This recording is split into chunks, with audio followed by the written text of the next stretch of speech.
My name is Sophia Johnson, and at 30 years old, I still remember the exact moment I got the call. My hands were shaking, my chest felt like it might burst with excitement, and for the first time in years, I allowed myself to imagine a life that wasn't dictated by someone else's comfort. Sophia Johnson, the voice on the line said, "Congratulations. We'd like to offer you the senior software architect position." I could barely breathe. The numbers they mentioned, salary, stock options, signing bonus, felt surreal. A dream I'd been building for years had finally materialized. My late nights, side projects, coding marathons, and countless sacrifices weren't just noticed. They were being rewarded. But then the catch. The position was in Silicon Valley. I'd have to leave my life in the Midwest behind. I hung up the phone and sank into my couch. My apartment, cluttered with yoga mats, books, and the endless echoes of shared life with James, suddenly felt like a cage. I tried to picture telling him.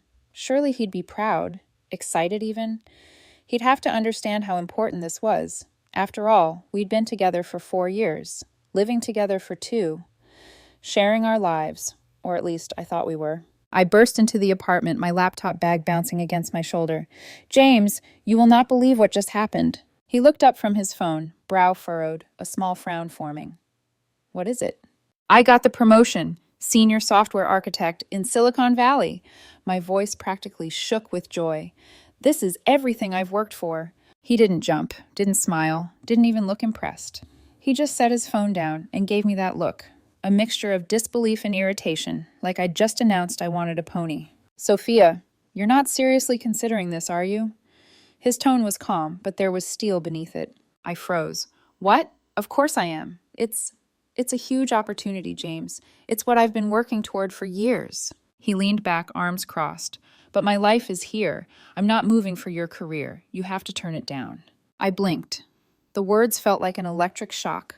My stomach dropped, and my mind raced back through every compromise I'd ever made. Every time we'd fought about where to live, which car to drive, what vacations to take. Every time I'd folded because I loved him, because I wanted harmony, because I believed compromise meant keeping the peace. And yet here it was again, him demanding, insisting, drawing the line in the sand. Only this time, I knew I couldn't fold. Not again. I can't just turn it down," I said, my voice quieter now. "This is my dream, my career. You know how hard I've worked for this." He shook his head, frustration creeping into his features. "Money isn't everything, Sophia. Life isn't just about what you earn. You'd leave me behind. Your life here, your family." His words trailed off, but the implication was clear. I had to choose him over myself. And then it hit me. He had no idea how much I'd already given. The countless dinners I'd paid for, the trips I'd planned, the support I'd provided when he chased his own dreams without a second thought to mine. Every time I told myself it was compromise. But looking back now, I could see it for what it was.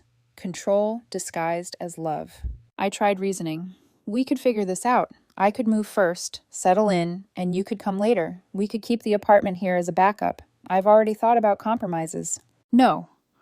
His single word carried a finality that left me breathless. "You need to turn this down. If you love me, you wouldn't even consider it." The ultimatum hung in the air, heavy and suffocating. 4 years together, countless shared memories. And suddenly, it felt like I'd been living in someone else's narrative all along. I took a deep breath. "James, I would never force you to move." His face softened for a brief moment, a smile tugging at the corners of his lips. "Good. Email them tomorrow." And that was it. My heart pounded as I realized I had a choice he couldn't control anymore. I didn't tell him what I was about to do. Not yet. I didn't want a 3-week battle of guilt, of tears, of emotional manipulation. I would take control quietly, deliberately, methodically. That night, I opened my own bank account, separating my finances from our shared account. I began researching apartments in Silicon Valley, cataloging what I'd take, what I'd leave behind. The company gave me a month to relocate, complete with movers and temporary corporate housing. I scheduled everything carefully, choosing times when James would be at his weekly soccer games or dinner with his family, times when I could act without interference. I knew the fear would come later, the pangs of guilt, the uncertainty of leaving behind someone I thought I loved. But even as the anxiety fluttered in my chest, there was exhilaration.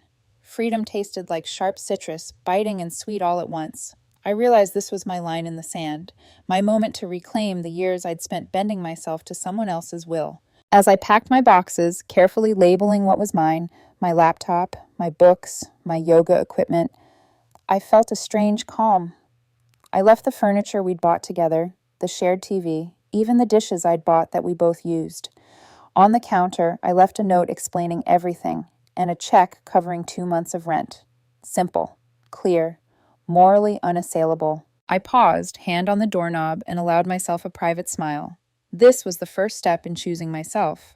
The movers arrived the next morning, efficient and silent.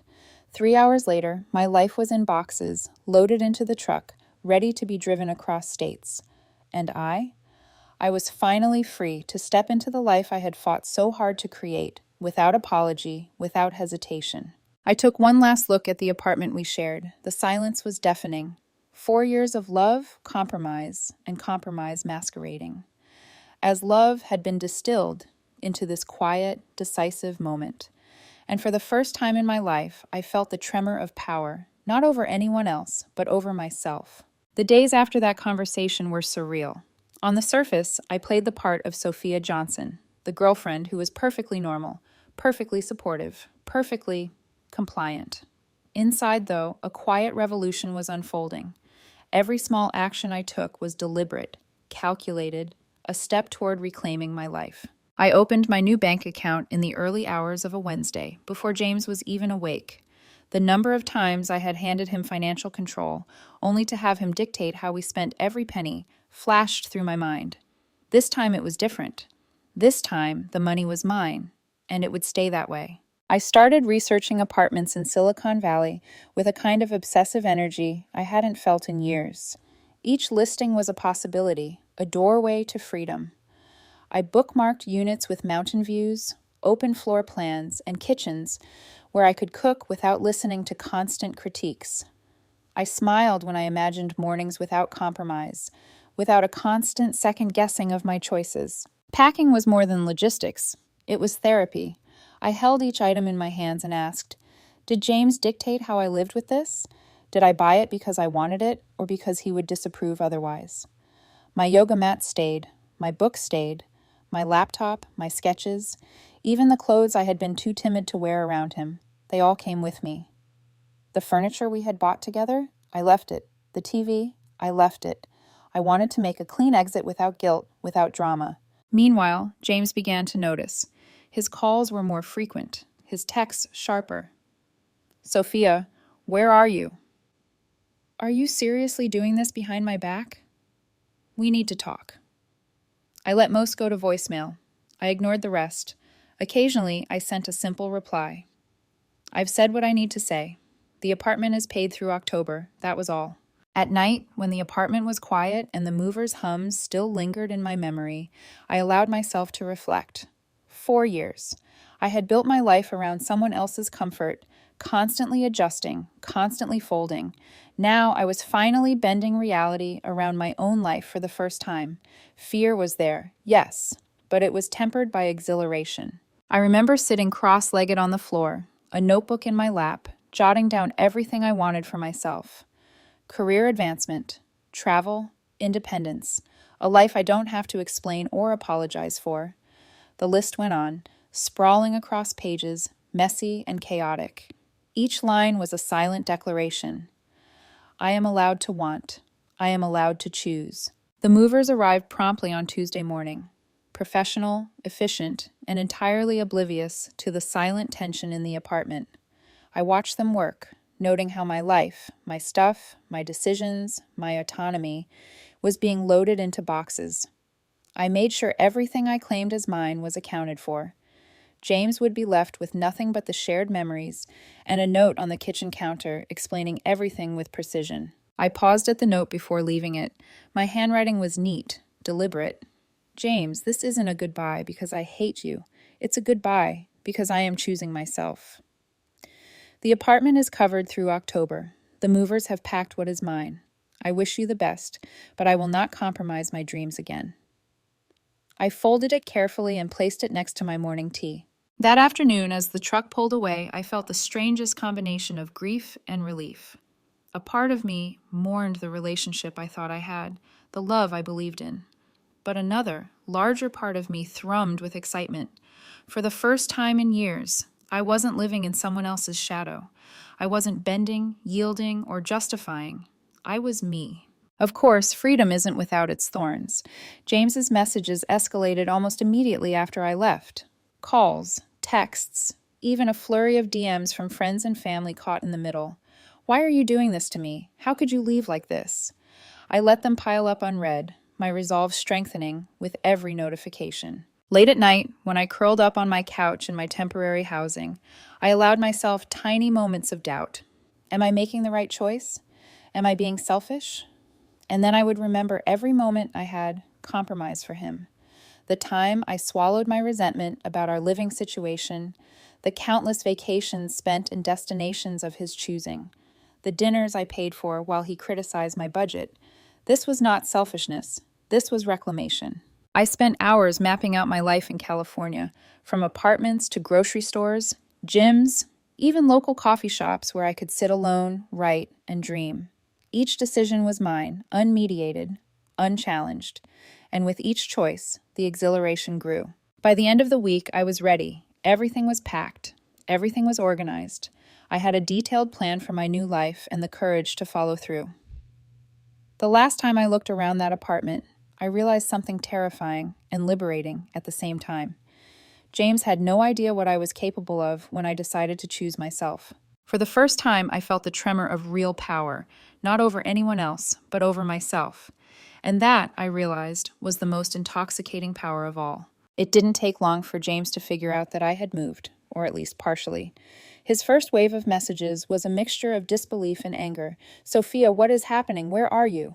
Are you serious right now? We need to talk, now! I didn't respond. Not yet. I wanted to watch the storm build, to see how much of this was control and how much was genuine concern. Soon, the calls and texts multiplied. Friends he had looped in began sending cryptic messages. Social media posts appeared, subtle jabs, vague references to abandonment, guilt-tripping captions. I felt a pang, not of regret, but of astonishment. 4 years together, and suddenly my choice to pursue my own life had turned me into the villain of his carefully constructed narrative. Then came the most absurd escalation. His mother, Carol Jones, reached out via email. Formal, measured, yet dripping with accusation.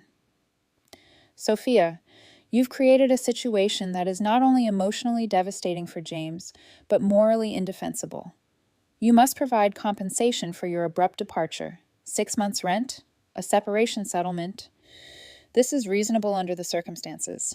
I stared at the screen, mouth slightly open. The audacity was breathtaking.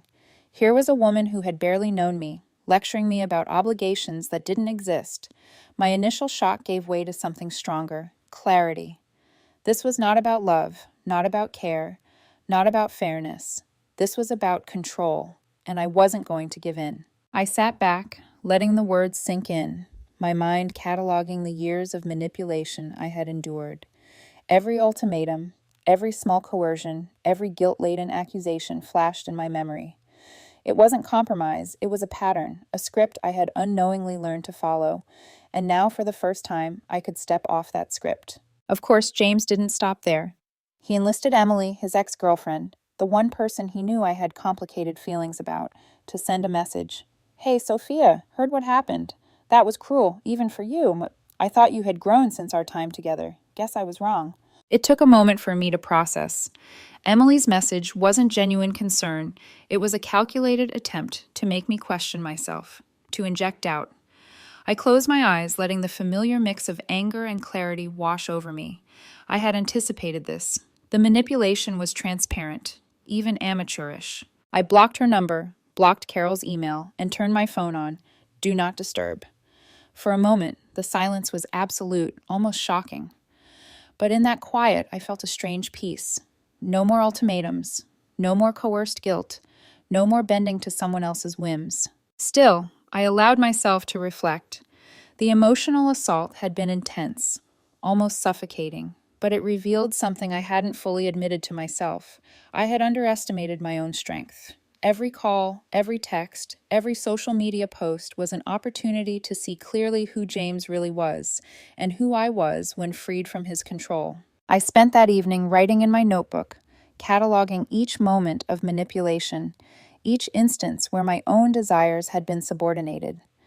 This exercise wasn't just therapeutic, it was preparation.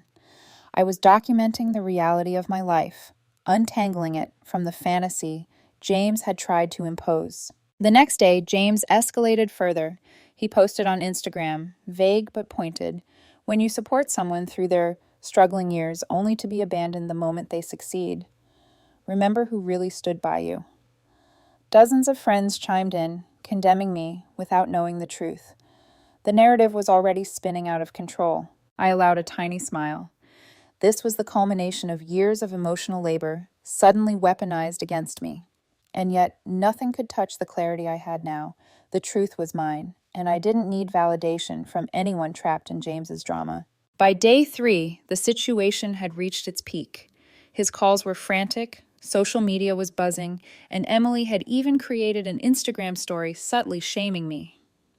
But I remained calm. I let the messages pile up unread. I had legal advice on standby, advice that confirmed what I already knew. There was no obligation on my part beyond what I had already done. 2 months' rent paid, shared belongings left behind, and my personal property carefully sorted.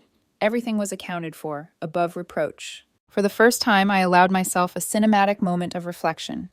I looked out the window of my temporary housing in Silicon Valley at the sprawling hills, the morning light catching the glass towers in the distance. Freedom, I realized, wasn't about running from someone else. It was about running toward yourself. James's final manipulation attempts came in waves, threatening emails, in-person confrontations that were impossible because I had moved discreetly, social media posts designed to provoke, even Emily sending thinly veiled jabs through mutual acquaintances. Each attempt only reinforced my resolve. And through it all, I learned something vital. The power he thought he had over me was an illusion. The real power, the one I had been discovering piece by piece, was my own. It had always been there. I had just been too busy trying to satisfy someone else's definition of love and loyalty to notice. By the end of the week, the dust was settling. James's messages slowed, his social media posts became less frequent, and for the first time, I felt entirely in control. I could choose my path, my career, my life without apology or compromise. The storm had passed, leaving me with clarity, freedom, and a sense of triumph I hadn't known I was capable of feeling. The first morning in my new apartment in Silicon Valley felt surreal. Sunlight spilled over the city like a warm promise, illuminating the mountains in the distance. I stepped onto the balcony with a cup of coffee in hand, the air crisp and electric with possibility. For the first time in years, I could breathe freely, without compromise, without fear, without guilt. The first few days were a blur of unpacking and settling in, but also of self-discovery. Each drawer I opened, each corner I arranged, was a reaffirmation of ownership over my life. I was no longer just Sophia Johnson, the girlfriend, the supporter, the one who folded. I was Sophia Johnson, the architect of her own future, and it felt incredible. Work was another revelation. My new team welcomed me with warmth and excitement. Projects were challenging, invigorating, and exactly the kind of professional growth I had been craving. Meetings weren't suffocating. Collaboration wasn't stifling. For the first time, I felt that I was part of something that mattered. Not just for someone else's approval, but for myself. Of course, James didn't disappear from my life entirely.